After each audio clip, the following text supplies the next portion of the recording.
Wednesday Insights here to midweek on 1 Degree Outside Weather Network meteorologist Matt Noyes. We're going to take that deep dive into weather over the next several days. We'll look at the shot of cold that's coming in for tomorrow. Friday warmth comes in so much so that we get rain in a number of spots. Not for everybody. We'll look at that. Mostly dry weekend.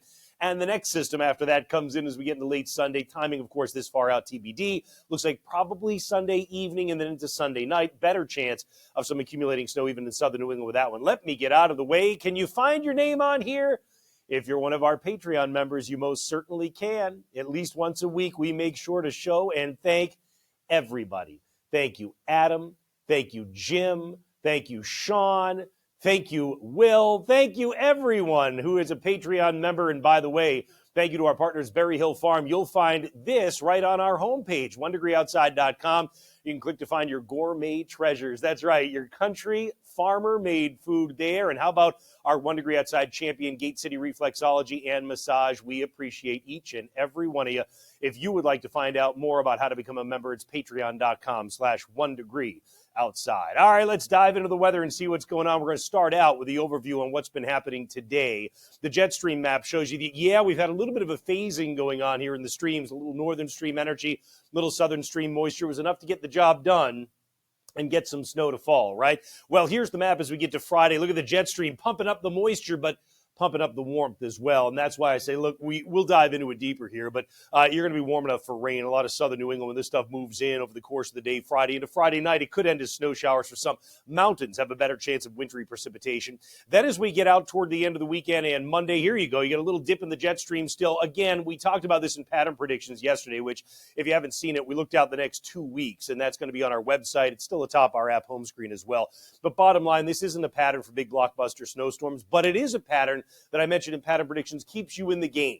And what I meant by that is you still get a number of disturbances. You're able to grab at least some moisture out of the Gulf or the Pacific from time to time. Well, some of that Gulf moisture comes into play tomorrow. You can see thunderstorms erupting along the Gulf Coast. As a matter of fact, there is a threat for severe weather at the Gulf Coast, just kind of a testament to the amount of energy, the amount of warmth that's available as well. And again, that warmth gets swept northward on Friday, and that's a big reason why we're talking about raindrops in a number of spots. Want to start out with a temperature profile because one of the things you might kind of wonder as a meteorologist or as anybody just curious about the forecast, do we have any chance of freezing rain or snow as we get into this Friday event? Yes, in some spots. Here, let's go through things. Temperatures at 6,000 feet, so about the summit of Mount Washington. You can see the shot of cold that really comes in here as we get to the overnight tonight and during the course of the day tomorrow. Then it relaxes. The red line is the melting point. So at 6,000 feet, you're bringing that melting point all the way into western New England by 6:45 on Friday morning.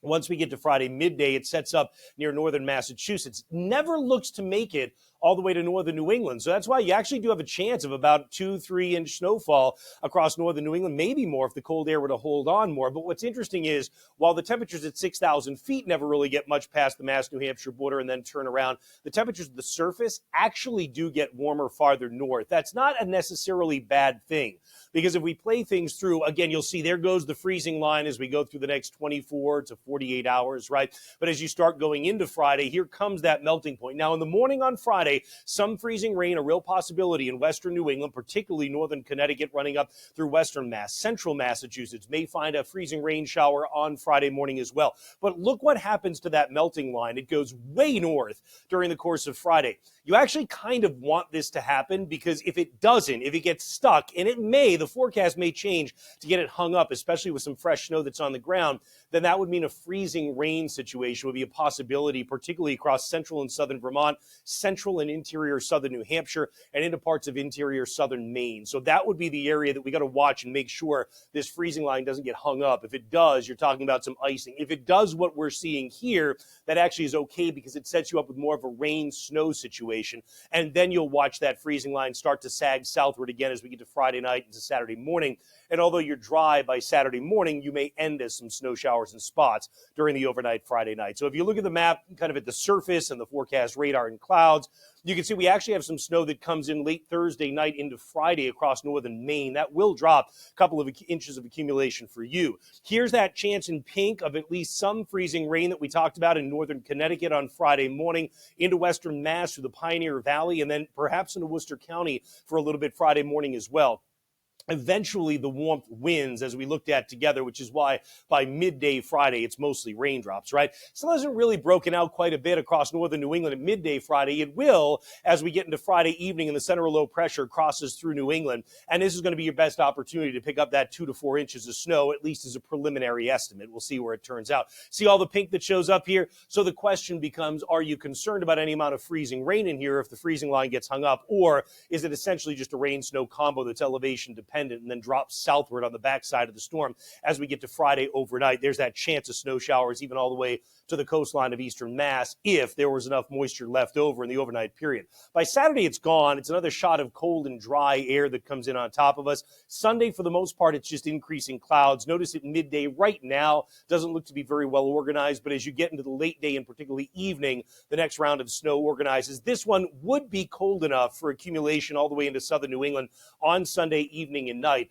Just so you know, what's driving this, though, is the arrival of warmer air. So chances are good it comes to an end early on Monday morning, and you're left with mild air Monday to the tune of 40s in a lot of central and southern New England, and maybe a rain shower left over in the first part of the day. So that kind of covers you going out through the early part of next week anyway. In terms of the day by day, again, the coldest air kind of comes in during the course of the day tomorrow. Northern Maine never gets out of the single digits for actual high temperatures on Thursday. You're set up for a cool night Thursday night, though. Notice the wind already starting to come out of the southwest. By the time we get to Friday, remember that chance for deep interior freezing rain showers to get things started out. We'll see how far north they can get in the first part of the day. It looks like much of northern New England, it probably wouldn't be until we get to the second half of the day, Friday and Friday night, that you'd accumulate your snow. Saturday, we mentioned it is dry. It is going to be breezy. I don't know that it's overly windy, but it's breezy. And temperatures are running in the 20s to around 30. So it feels like the teens on Saturday. It's a chilly winter day with the breeze.